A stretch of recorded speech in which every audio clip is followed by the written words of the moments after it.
Tonight on First Alert Weather Extra, things are heating up this weekend as we head into the new week. We're on your side with just how hot it's going to get and when is that next chance of rain to cool us off. And we talk about the potent storm system that brought Texas damaging tornadoes on Thursday and today. Plus, we talk about a neat invention that helps keep bees cool during those hot summer days. WBRC Fox 6 News. First Alert Weather Extra starts now. So glad you're with us for Weather Extra. Lauren, we've been tracking thunderstorms out there, some heavy rain for some areas. There certainly has been some heavy rain, but honestly, I'm not surprised with how humid it feels outside. You can really tell, I mean, it's incredible, isn't it, today, the difference from yesterday. Oh, yeah. Yeah. A stark contrast. Yeah, my hair, it's been all over the place today. Yeah, all right, same. Let's go ahead and check out the radar right now. We got some rain out there looking north of Gardendale at Adair Tire, and it is pouring in some areas there to the north. As you can see, that heavy rain, 79 degrees. And looking at the view from Nectar, we may have some rain about to move in there. Yeah, it just looks like a wall of rain. You see that back to the west direction, but that's all going to kind of lift back in towards the north. So folks there along Highway 160 at First Alert, Cleveland area, might get some rain there as this continues to the north. But notice for a lot of us, we're not seeing a lot of rain. And you know, the models last night showed the areas back in here where we've had the drier conditions. A lot of this just struggling to make it into East Alabama. But the models are telling us that at least that possibility is there for later on tonight, some of this wet weather to make it further east. But right now, heavy rain happening, Crane Hill, Brushy Pond, getting all the wet weather, and this is moving to the east-northeast. So this will lift in towards Dodge City, Good Hope, Coleman, and the Baldwin area. So making sure you have that first alert, some rain closing in, and this might end up over towards Welty and places like Hanceville. So Coleman County's had quite a few of these downpours today. You go further south, and we're covered up in here from near Corner and back in towards West Jefferson and Bagley, stretching back into Hayden. And I mentioned there's Nectar right there, Locust Fort. The way this is moving, it's tracking in that direction. And if this holds together, some of this, it may reach us around Aniana and Shuff Mountain area there off to the north and east. Tuscaloosa getting some rain now, and this is right over the city, so we're also seeing that rain out on the UA campus. I know we have graduation ceremonies happening, so we've got the wet weather right here in Northport, Tuscaloosa, but this is moving to the east direction, and you can see some breaks happening. There's a lot of events happening actually in Tuscaloosa this evening, but the rain is not just going to sit there. We'll catch some breaks, so just stand by. That's going to move on to the east direction. So let's talk about it here, the rain chance, and this really does a great job of kind of summarizing the rain coverage here over the next couple days. Now, what we're dealing with right now tonight and tomorrow morning, it's going to move out early in the day. We're going to catch a break during the day, but we'll see some scattered development coming back afternoon and evening. Is going to be the greatest chance for Saturday. Sunday, once again, it's going to be late afternoon and actually overnight and into Monday, and then we're trending drier for Tuesday and Wednesday. So you can see that chance there for isolated storms and temperatures right around 90 degrees. So we'll really heat up there as those rain chances back off towards the beginning of next week. Could see a cool down though later next week. Lauren's going to be back to talk more about that beyond the 7-day here coming up. But across the country, we're mentioning all the heavy rain, flash flooding. It's causing evacuations for thousands of people in Texas. Once again, that area being impacted today. Several rivers expected to rise as rain continues through today. Fox News correspondent Nicole Valdez has more. Heavy rain and thunderstorms once again pummeling parts of the South on Friday. This system adding even more water to rising rivers across southeast Texas, a place where emergency officials are now comparing water levels to what was seen back in 2017 during Hurricane Harvey, a devastating Category 4 storm. Street-side structures will have rooftop flooding. It means the water will be hitting power lines, which puts our emergency evacuation vehicles at risk because they're not going to be able to see those power lines. Forecasters say parts of the region have already seen more than 7 inches of rain in just 24 hours. Dangerous flash floods have made roads impassable and prompted evacuations for thousands of people. Some say after Harvey, they're not taking any chances. It kind of scared me, so don't want to have another issue like that again to where just, a lot of trauma there. A number of communities remain under flood watches through Friday, including Harris County, where Houston, Texas is. Officials there say the San Jacinto River has already reached 70 feet this week and could rise by another 8. Shelters now being open for anyone who's been displaced. We can't get to our home at all.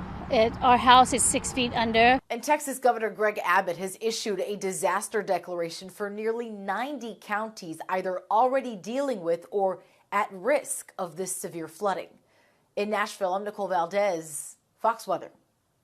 Well, this comes as the worst of the storms brought tornadoes that left damage in rural towns such as Hawley and Hamlin in Texas. These are images sent in by storm chaser Ryan Carty of the tornado in Hawley on Thursday. Multiple buildings and vehicles were damaged in the rural area, with several families losing homes. School buildings appear to be undamaged, but the grounds did flood. Police say there are several reports of injuries, but no one died. These outbreaks, including the deadly outbreak that happened last weekend, will likely be one of 2024's billion-dollar natural disasters. This is according to a study done by CoreLogic, a natural disaster analysis firm. They found that the cost to rebuild and repair residential properties will likely be an estimated $2.1 billion from tornadoes on both April 25th and 26th. More than 7,000 single and multifamily homes could have been damaged. The National Weather Service reporting 127 from those 2 days, the strongest being an EF4 tornado in Marietta, Oklahoma. Total economic losses are expected to top $1 billion. And with hurricane season on the horizon, less than a month from now, the National Hurricane Center is releasing new forecasting tools. The first being new Spanish language products that will begin in May with the release of tropical weather outlooks. They will also be releasing a new forecast cone that will work together with watches and warnings released from local National Weather Service offices. These maps will be more colorful, with the Hurricane Center hoping these new displays will help alert the public on the wide-reaching impacts of a cyclone and not just the center line of the track. We certainly preach about that all during hurricane season. But hey, in 30 seconds, we'll take a quick check on First Alert AccuTrack, as well as take you across the world to where we've been seeing more flooding events. We'll be right back.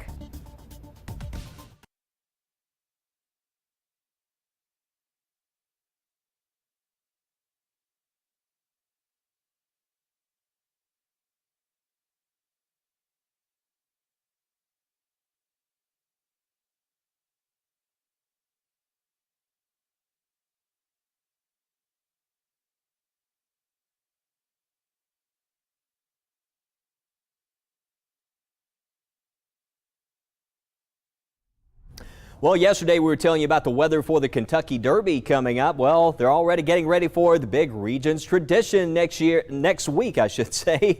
But this year's tradition, it looks like we're going to have some dry conditions going into Wednesday of next week. We're going to have to watch out for rain chances later next week. Possibility that we could see some scattered thunderstorms coming back next Thursday and Friday, but we will certainly keep you well informed. Right now, Birmingham, no rain. Area south, you go in towards Greystone, you can see that we have dry conditions, but as we go further north around Warrior, seeing these storms really clustered around Blunt Springs, Highway 160, north towards places like Huntsville. All this is lifting to the northeast direction, so this is moving right across Interstate 65. Folks here traveling to the north, there's going to be some off and on rainfall between Coleman and also Gardendale.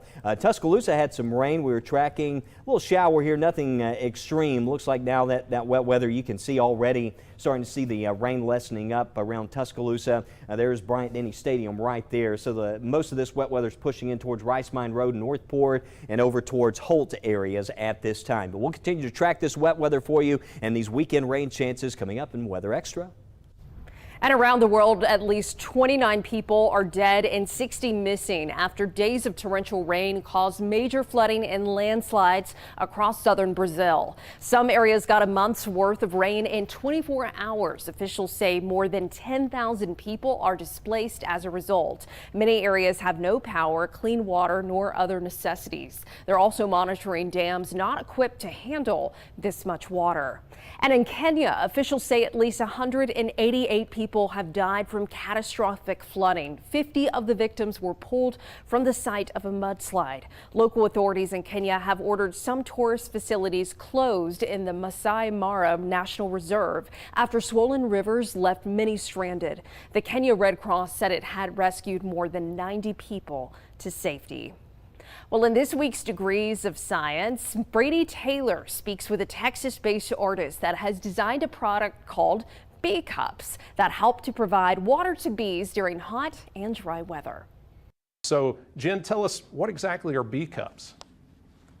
Bee cups are tiny porcelain cups that collect a teaspoon of water for thirsty bees and butterflies, and you just simply put them in your garden, and every time you water your plants, it fills up with just a little bit of water to hold in the environment a little bit longer, because water is super important to bees as well as nectar from flowers. Now, your background, you're an artist. What went from being an artist to creating something like this for bees? So I consider myself an ecological artist, and I'm always inspired by things around me. And so I started doing some research about insects and how they, what they need and how important they are to our environment.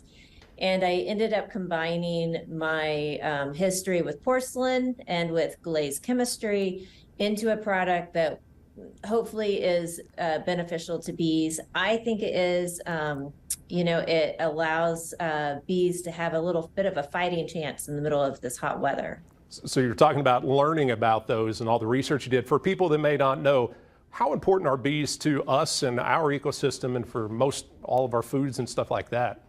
It's amazing. And it's not just the honeybees. It's there are so many native bees that are important to our ecosystem as well. But bees pollinate about 1/3 of all the food that we eat. So all of the vegetables, all of the fruits, all of this is very important. And if we didn't have the bees in our ecosystem, it would really collapse. They're the backbone of our food supply. So you're talking about your bee cups providing water for these bees. Why is the hot and dry weather so bad on the bees right now? Bees are smart little animals, and so they have developed ways to survive. Everything that's living needs water, but they also use water for other reasons. For example, there are specialized bees that go out, they drink water, and then they bring it back to their hive and spray it on their hive, and then other specialized bees will flap their wings to create evaporative cooling. So just like humans, bees can overheat, and the water is important for them to be able to control the temperature of their hive, the temperature of their queen, and the temperature of their the eggs that they lay. Wow, great information there. We continue to talk about the warm temperatures and rain chances for this upcoming weekend, and when could we possibly see a cool down in the forecast. We'll be right back.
Welcome back to First Alert Weather Extra. We've got some wet weather out there, mostly north and west. That's where we're seeing it right now. So if you're about to head out the door right now, still in the clear across Shelby County, back into Talladega and places like Gadsden and Anniston. But that's not to say later tonight we couldn't see some rain. I think later on there will be a chance that we could see some scattered showers and thunderstorms. But one thing you may have noticed today, it feels more soupy out there. The mugginess has come back. And notice by 11 o'clock tonight, the model saying, hey, we could see a little bit of wet weather across the east. Now, again, this is model data, but we'll take what we got here. Hopefully we get a little bit of rain, but plan for the possibility of a continuation more of these scattered pockets of rain and thunderstorms at least through midnight. I think after midnight, we get into tomorrow morning, looks like a dry start to the day. Should enjoy some sun mixing in tomorrow, but as we heat up, temperatures rising into the 80s. We'll have to watch out for some redevelopment, as you can see there during the afternoon. And that's going to continue through tomorrow night. You can see there that coverage of wet weather at least through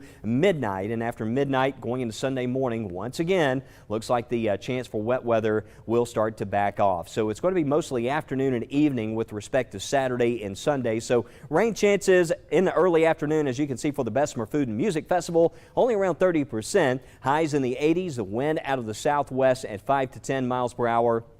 Going into the Alabama Strawberry Festival forecast here, and you can see that the rain chance mostly after 4 o'clock or 3 o'clock. That's when we have the greatest chance. Could be a few showers around during the early evening, but it's very hit or miss. If you're going to be out on the lake, make sure you have our First Alert weather app, because there could be some lightning out there tomorrow with those afternoon and evening storms. I think we'll be in pretty good shape in the morning. Notice the temperatures rising into the 80s. Here's the best times based on the lunar cycle there. You can see 9 a.m. to 10:45 and peak movement from 3:20 until 5 o'clock in the afternoon. And with this time of the year, with the heat and humidity, well, we are breaking out the Skeeter meter. So if you're going to be out on the lake and near the waterways this weekend, just make sure that you grab the repellent. Already seeing a lot of critters out there. I've had some pictures of the cicadas we've been telling you about. We've seen more pictures there coming in of the cicadas. 7-day forecast, Tuesday and Wednesday, we've got lower rain chances, highs in the upper 80s. Thursday and Friday, we're seeing that chance for scattered thunderstorms coming back. It looks like those highs around 85 there, but around Thursday. But there's a chance that Thursday, Friday rain chance really is based on the possibility of a cold front making its way into our area. And as we go to meteorologist Lauren Linehan, Lauren, you and I were discussing the forecast earlier. If we can get that front in here, it's always a question this time of the year. Could actually bring some cooler temperatures for Mother's Day weekend. Yeah, it's not out of the question. So if your mom is a fan of cooler weather, I know my mom loves all kinds of weather. That's why I'm here, though, is what we could potentially be seeing next weekend right around Mother's Day. So, of course, this weekend we've got Star Wars Day. May the 4th be with you tomorrow. And we also have Cinco de Mayo. So that chance of off and on scattered storms, slightly better chance on Sunday, possibly some lingering Monday. And then we see that heat building into the middle of next week. But possibly if we see ahead of that cold front coming, the possibility of some storms Thursday into Friday, Saturday. We're still trying to map out that timing, but just know possibly later next week could get a little stormy before we see that possibility of cooler air coming in by next weekend. And then possibly looking drier as we get into the following week of May. So the 8 to 14 day temperature outlook, this is looking at May 11th through 17th.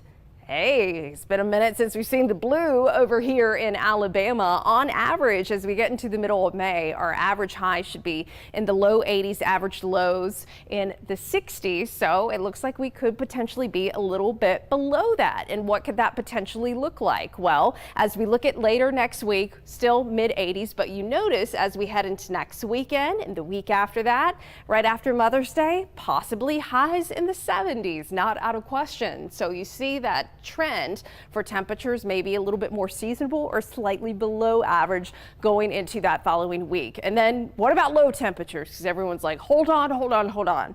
I got stuff blooming in my garden. I've been doing the yard work. Let's not have any more potential for frost. I'm not seeing that potential, but you look at these temperatures going into next weekend and after Mother's Day, possibly temperatures in the 50s in the morning. And then we were spitting out 40s the weekend after that. There's still plenty of time to fine tune this though. I would be shocked if we see 40s, but hey, it's happened before when you get a little cool down in May. Now, what about precipitation? We ended April with a deficit of rainfall, and it does look like once we get past this unsettled pattern over the next week, possibly seeing at least across the northern half of Alabama below average precipitation. So as we look beyond the 7-day, this is next weekend, showing that possibility of maybe some scattered showers and storms around. What I want you to note is the flow in the atmosphere, that mid-level flow. You see that dip there? That's allowing that cooler air to come down from the north and possibly bring some showers ahead of that cold front.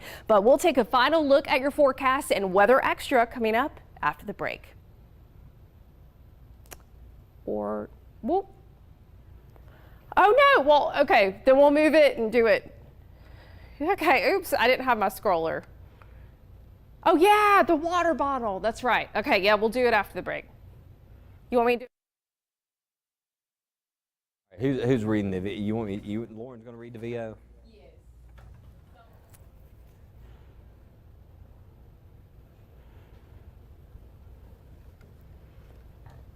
So the top of the block. Okay, and then we'll go to the V-Desk. Okay, sorry, completely forgot about that.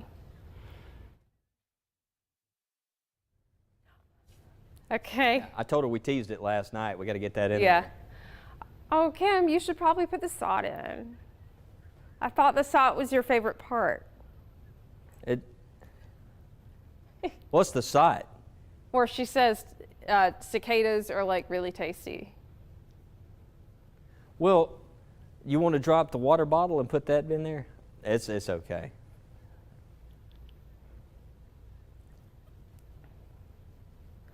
Well, you could probably run that water bottle one next week since it's kind of an evergreen story. Yeah, if you got time. What's the source on there, Lauren? You'll put it on radar? Yeah. Let's see, undo it over here. All right, it's on links too.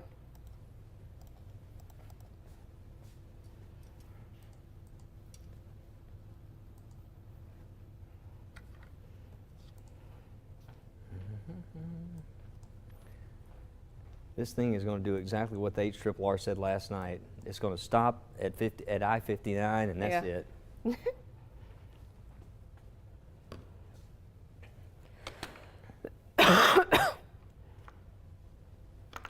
Yeah, Kim, I forgot we teased that story. Just avert your eyes.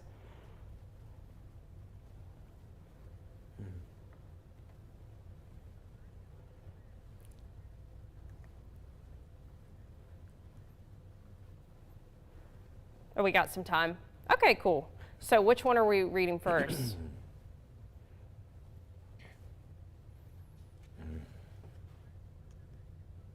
Okay.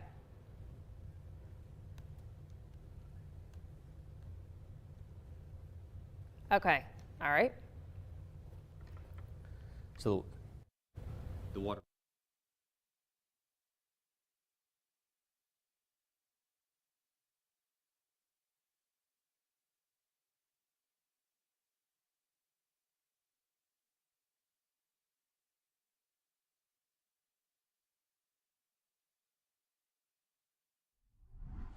As the temperatures climb, so can the amount of water it takes to stay hydrated. But before you step out with your reusable water bottle, maybe give it some TLC. And we want people to stay hydrated, but we don't want them to do that at the risk of getting harm or getting an infection, which is what can happen if you're really not taking care of your water bottle. Dr. Marianne Sumego with Cleveland Clinic says the inside of reusable bottles, whether plastic, glass, or stainless steel, are moist environments where bacteria loves to grow, especially under moving parts. You're not getting in there with a bristle brush or really trying to get those mechanisms clean, you're going to leave that bacteria behind. And so again, it's just another opportunity for things to kind of get out of control and grow. That's not just really icky, it could also make you sick. Potential consequences include gastrointestinal issues and allergy symptoms. If you've got mold allergies, you might be getting sniffles because that mold is going to grow over time absolutely loves a moist environment. And so you may have this unexplained constant sniffles, itchy nose, sneezing all the time. Dr. Sumego says to give a water bottle a scrub with soap and water after each use, and don't forget to clean tops and straws. Ideally, throw the bottle in the dishwasher to get surfaces exposed to water pressure, both inside and out. In Washington, I'm Karen Kafa. Well, as we end the show tonight, a biology professor from the University of North Alabama says the cicadas that mate every 13 years should be gone by the end of May. I know our producer Kimberlyn is breathing a sigh of relief. So she says it will not be loud for too long. However, that is how cicadas mate. The males attract the females by being very loud. The professor says you can tell the two different cicadas apart by their coloring. The annual cicadas are more green in color and others have orange colored wings. One of the other things we've learned is that, believe it or not, you can eat them too. You can actually cook a lot of different dishes with them. One that we've done before is stir fry with them, so you can like saute them. If I was going to recommend, I would say eat the males because they're hollow. Really? The females are not hollow because they have to be able to lay eggs. Well, She also says she would put cicadas in the top 5 tastiest insects you can eat. My follow-up question is, what are the other 4?